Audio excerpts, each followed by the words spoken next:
Welcome to the congregation of Yahweh. We're here on Yahweh's Sabbath day. Greetings to those on the internet. We hope you enjoy the messages that go out. Today's message is entitled Marked for Separation.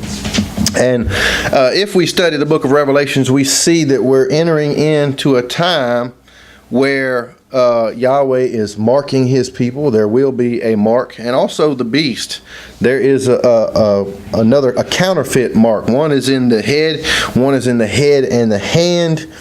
And something that comes to mind when I read this, and it doesn't necessarily apply directly to it, is when Aaron had formed the golden calf.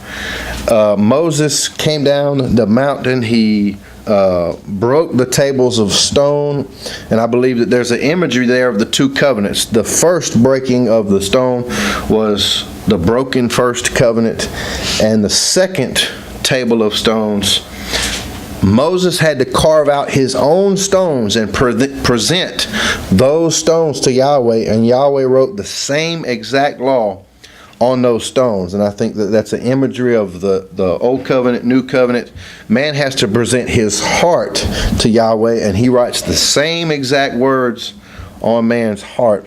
But right after that happened, Moses said, "Who is on Yahweh's side?" And there was a separation. Levi stood up, his priests stood up, put their swords, and they slew their own brethren. And then that's not directly related, but I'm saying that there's an imagery there, a separation. We're going to go through a few stories, and in each one of these stories, there's a marked group of people, or a marked person, or a marked house. They're separated before calamity is about to happen, and this all directly relates. And I think that these images are found there in Revelations. But let me start off in Genesis chapter 12.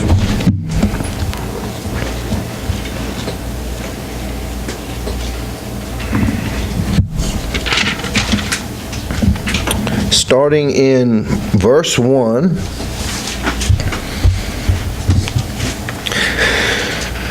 Now Yahweh had said unto Abram, "Get thee out of thy country and from thy kindred and from thy father's house unto a land that I will show thee, and I will make of thee a great nation, and I will bless thee and make thy name great, and thou shalt be a blessing. And I will bless them that bless thee, and curse him that curse thee, and in thee all families of the earth be blessed." So Abram departed as Yahweh had spoken unto him, and Lot went with him.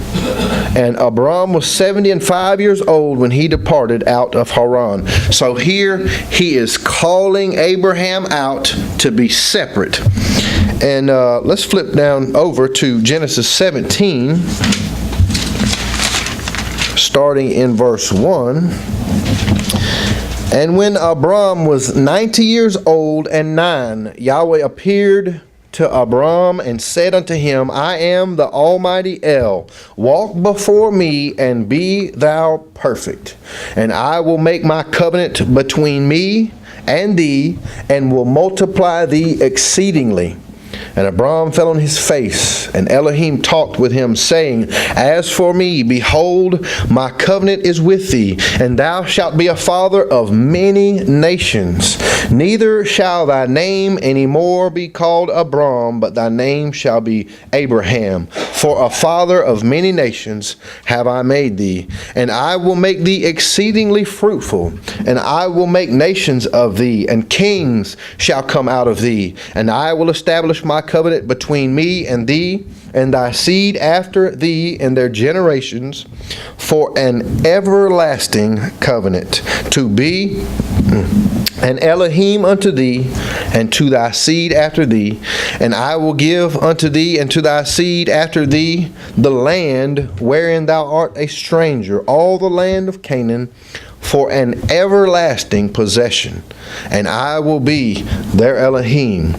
And Elohim said unto Abraham, Thou shalt keep my covenant, therefore thou and thy seed after thee in their generations. This is my covenant which you shall keep between me and you and thy seed after thee. Every man-child among you shall be circumcised, and you shall circumcise the flesh of your foreskin, and it shall be a token of the covenant between me and you. Token, a sign, a mark. So he calls Abraham out, tells him to keep his covenant, and it says that, and Paul explains this a little more in the New Testament, it says while he was in circumcision, he was called righteous because he believed, and he received the sign of circumcision of that righteousness while he was yet uncircumcised. But continuing on, and you shall circumcise the flesh of your foreskin. It shall be a token of the covenant, a sign, a mark. Verse 12, and he that is 8 days old shall be circumcised among you, every man-child in your generations, he that is born in the house or bought with money of any stranger, which is not of thy seed, he that is born in thy house, and he that is bought with money, must needs be circumcised, and my covenant shall be in your flesh for an everlasting covenant. Let's flip over to Exodus chapter 12.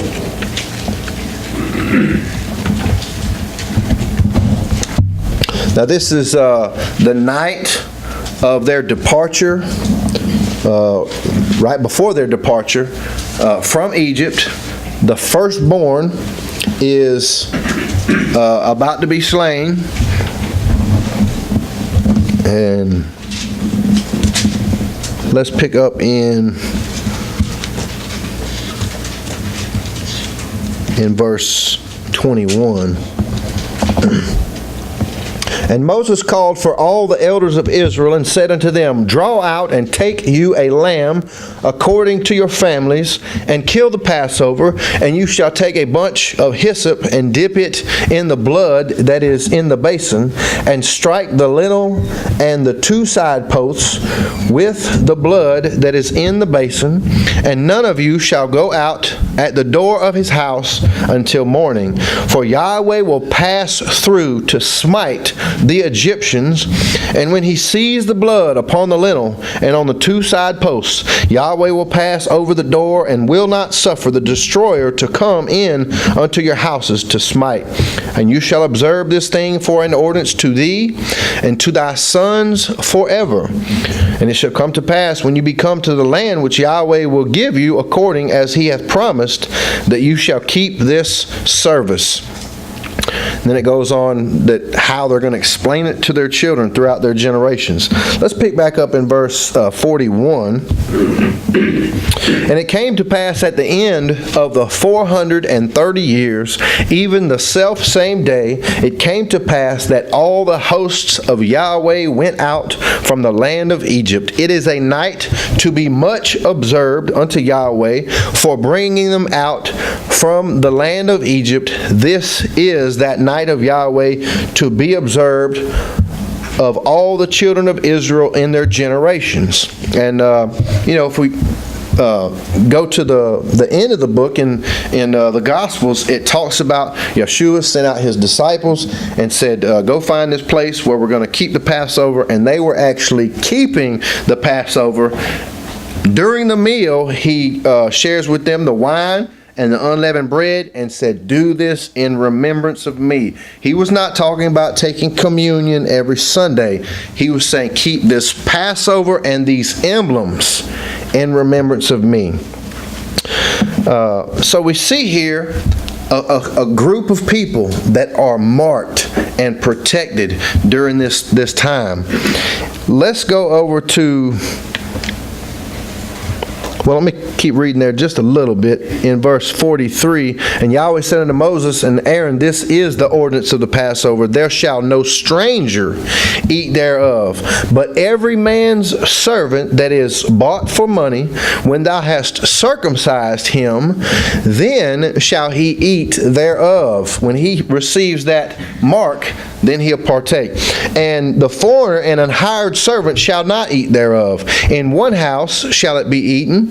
Thou shalt shalt not carry forth aught of the flesh abroad out of the house, neither shall you break a bone thereof. All the congregation of Israel shall keep it. And when a stranger shall sojourn with thee, and will keep the Passover to Yahweh, let all his males be circumcised, and then let him come near and keep it, and he shall be as one that is born in the land. That's very easy to overlook that, but it's saying when somebody outside of Israel comes in and becomes circumcised, it will be just like he was born there. Native born. For no uncircumcised person shall eat thereof. One law shall be to him that is homeborn, and unto the stranger that sojourns among you. There shall be one law for you and for the people that come in and congregate with you. And that's also repeated in Numbers 15, and also another place in Leviticus. It says, this is a law forever, that you will always have one law. Let's go over to Joshua.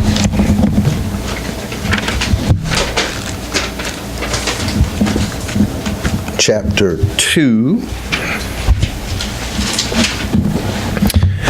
And if you were to read Joshua, these few chapters here, and you go over there and you read Revelations, you'll see a lot of similarities and images.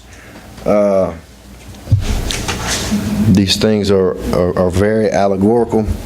In chapter 2, starting in verse 1, and Joshua, the son of Nun, sent out of Shittim 2 men to spy secretly, saying, go view the land, even Jericho. And they went and came into an harlot's...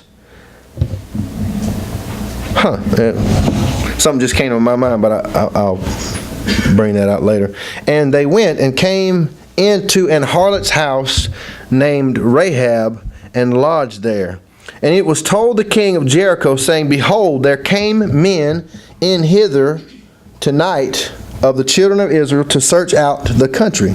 And the king of Jericho sent unto Rahab, saying, bring forth the men that are come to thee, which are entered into thine house, for they be come to search out all the country. And the woman took the 2 men and hid them, and said thus, there came men unto me, but I wist not whence they were. I didn't know where they would come from. And it came to pass about the time of shutting of the gate, when it was dark, that the men went out. Whether the men went, I know not. Pursue after them quickly, for you shall overtake them.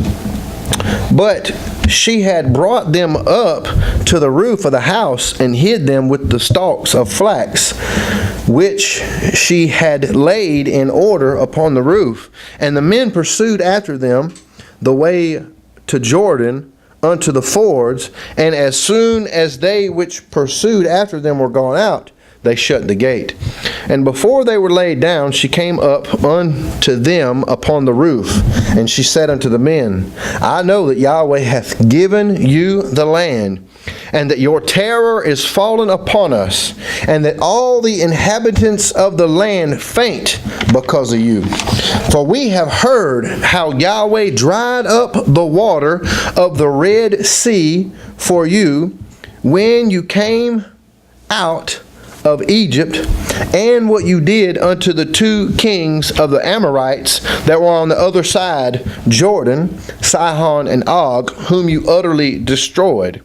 And as soon as we had heard these things, our hearts did melt. Neither did there remain any more courage in any man because of you. For Yahweh, your Elohim, He is Elohim in heaven above and in earth beneath. Here we have Rahab, who is not of the seed of Israel. She's about to be protected, and she recognizes who Elohim is. With her own words, she says, He is the Elohim in earth and in heaven. Now therefore I pray you, swear unto me by Yahweh, since I have showed you kindness unto my father's house, and give me a true token, and that you will save alive my father and my mother and my brethren and my sisters and all that they have, and deliver our lives from death. And the men answered her, Our life for yours. If you utter not this our business, and it shall be, when Yahweh hath given us the land, that we will deal kindly and truly with thee. Then she let them down by a cord through the window, for her house was upon the town wall, and she dwelt upon the wall.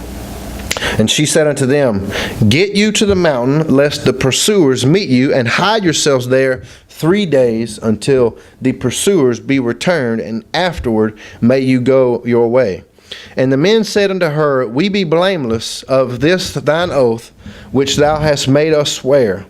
Behold, when we come unto the land, thou shalt bind this line of scarlet thread in the window, which thou did let us down by, and thou shalt bring thy father, thy mother, and thy brethren, and all thy father's house home unto thee.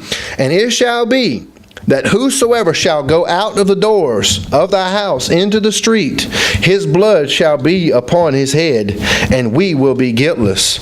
And whosoever shall be with thee in the house, his blood shall be on our head, if any hand be upon him. So here, it's a very similar story to what happened in the Passover story. Everybody in the house, which that was to protect the firstborn. But here, if the house had the scarlet thread, everybody in the house would be saved.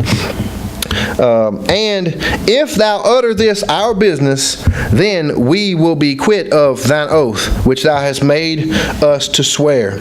And she said, According unto your words, so be it. And she sent them away, and they departed. And she bound the scarlet line in the window. And they went and came unto the mountain, and abode there 3 days, until the pursuers were returned. And the pursuers sought them throughout all the way, but found them not. And while it's on my mind, I just want to bring out some things that kind of relate in the book of Revelations. Here, they're going to circle this city 7 times, and on the 7th day, they're going to shout. Well, this is with trumpets and priests. And we see some of this imagery in Revelations. There's 7 trumpets, the fall of the city, the fall of Babylon. But what caught my attention when we first started off is the 2 witnesses here that go into the city, and they bring back the report. And then Moses and Aaron is the 2 witnesses in Egypt, and Revelations talks about 2 witnesses. Just something that might tie in, might not, just something to think about. But continuing on, verse 23, So the 2 men returned and descended from the mountain and passed over and came to Joshua, the son of Nun, and told him all things that befell them. And they said unto Joshua, Truly Yahweh hath delivered into our hands all the land, for even all the inhabitants of the country do faint because of us. And you know, the climax of the story of Revelations is the fulfillment of prophecy, entering into the land, the kingdom, the people coming into the kingdom. Let's flip over to Joshua chapter 6. Starting in verse 1. Now Jericho was straitly shut up because of the children of Israel. None went out, and none came in. And Yahweh said unto Joshua, See, I have given into thine hand Jericho, and the king thereof, and the mighty men of valor. And you shall compass the city, all you men of war, and go round about the city once. Thus shalt thou do 6 days. And 7 priests shall bear before the ark 7 trumpets of ram's horns, and the 7 days you shall compass the city 7 times, and the priests shall blow with trumpets. And it shall come to pass that when they make a long blast with the ram's horn, and when you hear the sound of the trumpet, all the people shall shout with a great shout, and the wall of the city shall fall down flat, and the people shall ascend up, every man straight before him. And Joshua the son of Nun called the priests and said unto them, Take up the ark of the covenant, and let 7 priests bear 7 trumpets of ram's horns before the ark of Yahweh. So that, and you know, there's an imagery that I see in my mind when I read this. I see 7 priests with trumpets, and the commandments are right behind them, and they're blowing. And I see that imagery going on in Revelations, but I'll dig more into that another time. Let's go over here to Ezekiel chapter 8. But if you continue in that chapter, it talks about the fall of the city, and there's just a lot of imagery going on there. But we'll skip to another illustration here in Ezekiel chapter 8.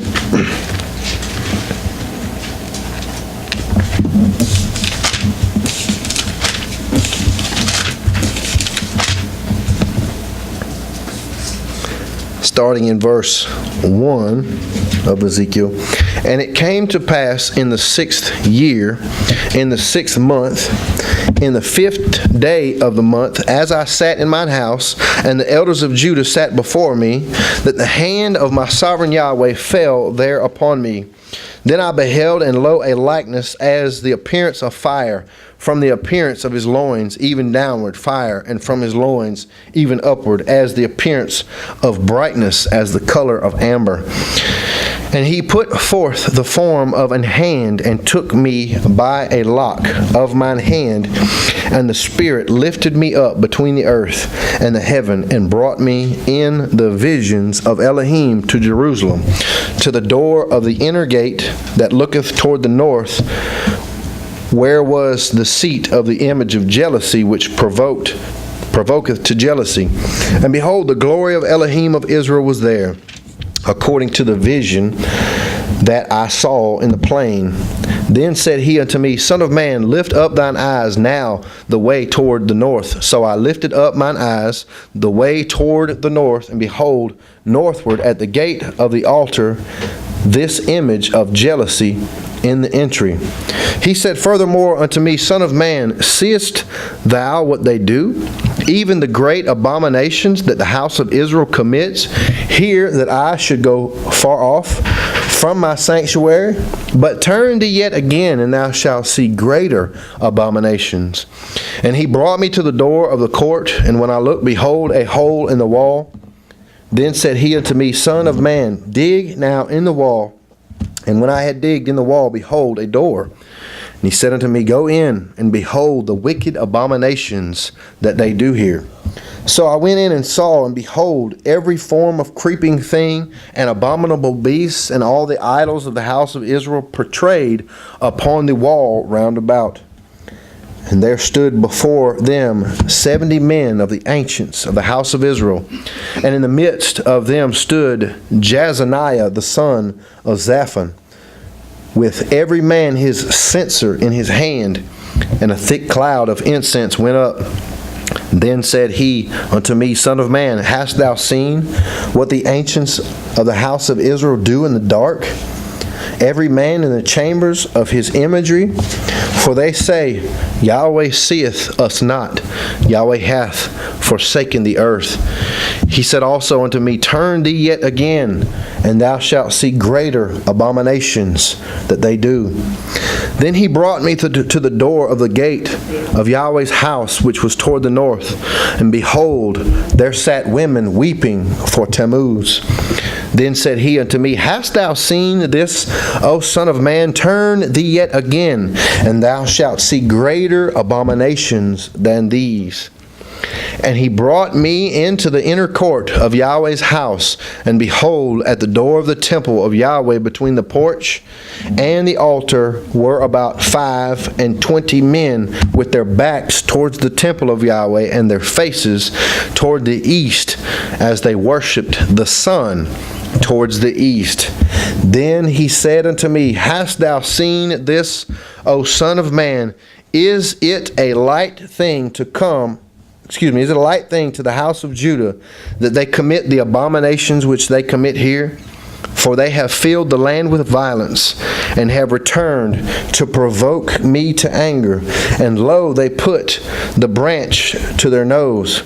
Therefore will I also deal in fury, mine eye will not spare, neither will I have pity. And though they cry in mine ears with a loud voice, yet will I not hear them. Again, we see some more imagery going on. There's a lot of false worship going on. And what's about to happen in the next chapter directly relates to the marking in Revelations. He cried also in mine ears with a loud voice, saying, Cause them that have charge over the city to draw near, even every man with his destroying weapon in his hand. And behold, 6 men came from the way of the higher gate, which lieth towards the north, and every man a slaughter weapon in his hand. And one man among them was clothed with linen, with a writer's inkhorn by his side.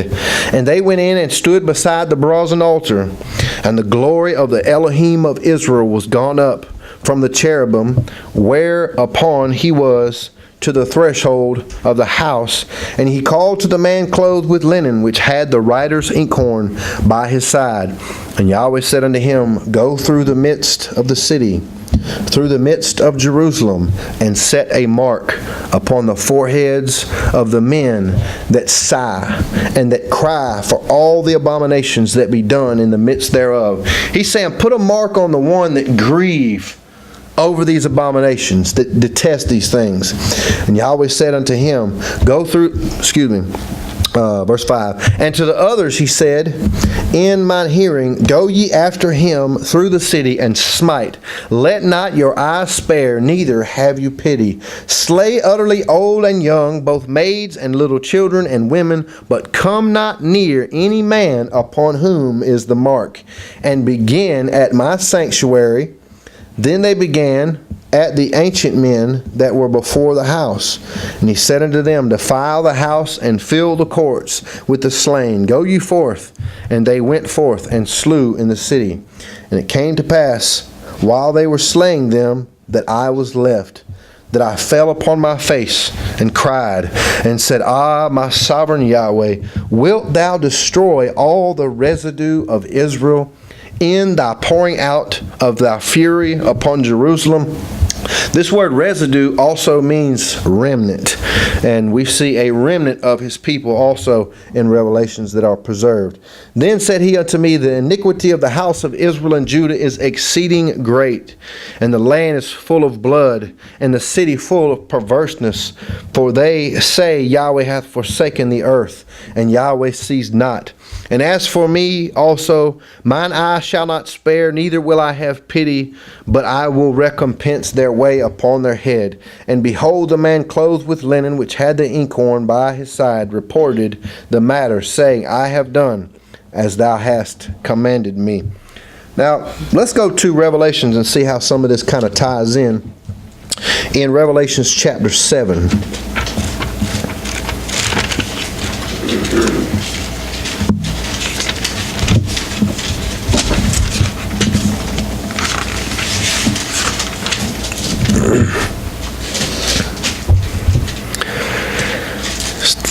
Starting in verse 1 of chapter 7. And after these things I saw 4 angels standing on the 4 corners of the earth, holding the 4 winds of the earth, that the wind should not blow on the earth, nor on the sea, nor on any tree. And I saw another angel ascending from the east, having the seal of the living Elohim. And he cried with a loud voice to the 4 angels to whom it was given to hurt the earth and the sea, saying, Hurt not the earth, neither the sea, nor the trees, till we have sealed the servants of our Elohim in their foreheads. And I heard the number of them which were sealed. And there were sealed 144,000 of all the tribes of the children of Israel. And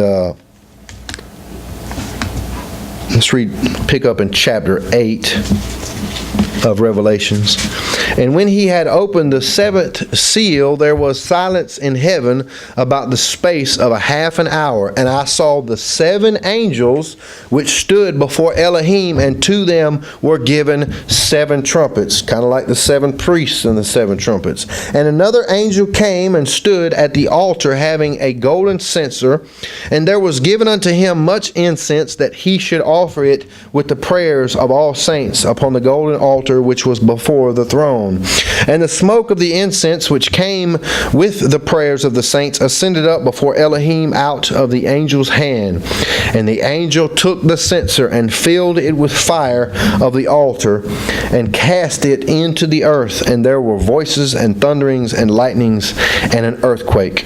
And the 7 angels which had the 7 trumpets prepared themselves to sound. The first angel sounded, and there followed hail and fire mingled with blood, and they were cast upon the earth. And the third part of the trees were burned up, and all the grass, the green grass, was burned up.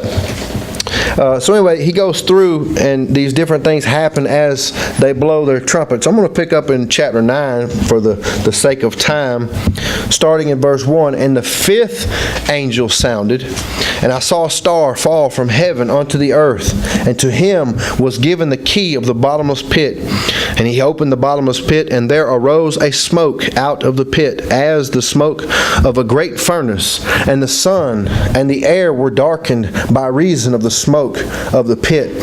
And there came out of the smoke locusts upon the earth, and unto them was given power, as the scorpions of the earth have power. And it was commanded them that they should not hurt the grass of the earth, neither any green thing, neither any tree, but only those men which have not the seal of Elohim in their foreheads.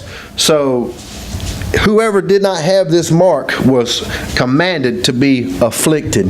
Let's flip over to chapter 13 here, and we'll see a different mark. Chapter 13, starting in verse 1.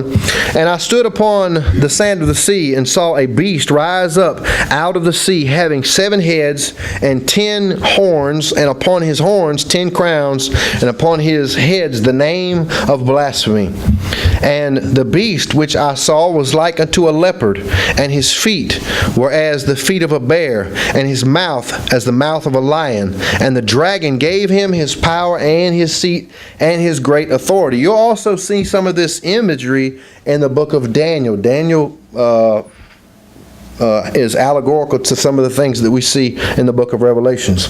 And I saw one of his heads as it were wounded to death, and his deadly wound was healed. And all the world wondered after the beast. And they worshipped the dragon which gave power unto the beast, and they worshipped the beast, saying, Who is like unto the beast? Who is able to make war with him? And there was given unto him a mouth speaking great things and blasphemies. And power was given unto him to continue 42 months. And he opened his mouth in blasphemy against Yahweh, to blaspheme his name and his tabernacle and them that dwell in heaven. And it was given unto him to make war with the saints and to overcome them. And power was given him over all kindreds and tongues and nations. And all that dwell upon the earth shall worship him whose names are not written in the book of life of the Lamb, slain from the foundation of the world. If any man have ear, let him hear. He that leadeth into captivity shall go into captivity. He that kills with the sword must be killed with the sword. Here is the patience and the faith of the saints. And I beheld another beast coming up out of the earth, and he had 2 horns like a lamb, and he spake as a dragon. And he exercises all the power of the first beast before him, and causes the earth and them that dwell therein to worship the first beast, whose deadly wound was healed. And he doeth great wonders, so that he maketh fire come down from heaven on the earth in the sight of men, and deceives them that dwell on the earth by the means of those miracles which he had power to do in the sight of the beast, saying to them that dwell on the earth that they should make an image to the beast, which had the wound by the sword, and did live. And he had power to give life unto the image of the beast, that the image of the beast should both speak and cause that as many as would not worship the image of the beast should be killed. And the imagery we see here in the book of Daniel Nebuchadnezzar, he didn't like the dream of Daniel that had the gold and the brass and the silver and the iron. So he made an image that was all gold, because the head of gold symbolized Babylon. So he made an image that was all gold, and I believe the measurements of that were 60 and 6 wide. And I read somewhere that if you only get a measurement of 6 wide this way, then it's also 6 this way. So you have 66 and 6. And when they heard the music, everybody was supposed to bow down and worship the image. But those that were faithful stood up and said, we will not bow down to this image. And these stories kind of go hand in hand here. So here we see if they didn't have the image of the beast, they were supposed to be killed. And in verse 16, and he caused all, both small and great, rich and poor, free and bond, to receive a mark in their right hand or in their forehead, and that no man might buy or sell save he that had the mark or the name of the beast or the number of his name. Here is wisdom. Let him that hath understanding count the number of the beast, for it is the number of a man, and his number is 666. Now there's a lot of groups, a lot of people that try to directly apply what these things mean. You've got movies with a little microchip in their forehead. They can't go to the grocery store unless they got the microchip. We don't know exactly what these things mean until they happen. Prophecy usually confirms something after it happens, but we still study these things, and we do know just through studying history that you have an obedient group and a disobedient group. And I think that something ties in real well with the seal is the new covenant. He said he would put his laws in their inward parts. Where do you retain his Torah? Right up here in your forehead, in your noggin. And you will not bow down to an image of a beast if you know his Torah and follow his spirit. He won't let you do that. And I want to close out in Jeremiah chapter 16. This is going to be the last scripture. Something stood out here the other day.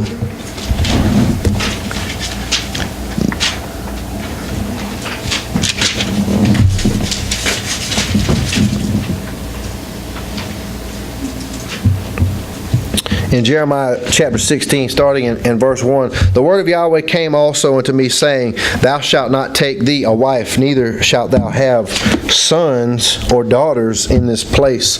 For thus saith Yahweh concerning the sons and the daughters, and concerning the daughters that are born in this place, and concerning their mothers that bear them, and concerning their fathers that begat them in this land, they shall die of grievous deaths. They shall not be lamented, neither shall they be buried, but they shall be as dung upon the face of the earth, and they shall be consumed by the sword and by famine, and their carcasses shall be meat for the fowls of heaven and for the beasts of the earth. For thus saith Yahweh, Enter not into the house of mourning, neither go to lament, nor bemoan them. For I have taken away my peace from this people, saith Yahweh, even loving kindness and mercies. Both the great and the small shall die in this land. They shall not be buried, neither shall men lament for them, nor cut themselves, nor make themselves bald for them. Neither shall men tear themselves for them in mourning, to comfort them for the dead.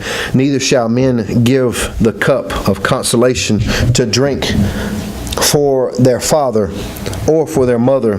Thou shalt not also go unto the house of feasting, to sit with them, to eat and to drink. For thus saith Yahweh of hosts, the Elohim of Israel, Behold, I will cause to cease out of this place in your eyes and in your days the voice of mirth and the voice of gladness, the voice of the bridegroom and the voice of a bride. I'm going to hold that thought right there. Over here in Revelations, in chapter, I believe it was 17.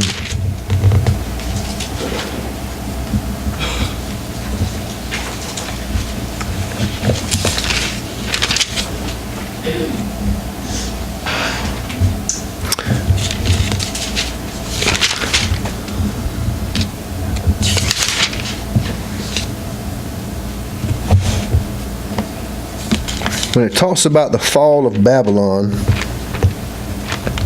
It says that there will not be light in thee anymore, neither will there be a voice of the bride or the bridegroom. Let me see here.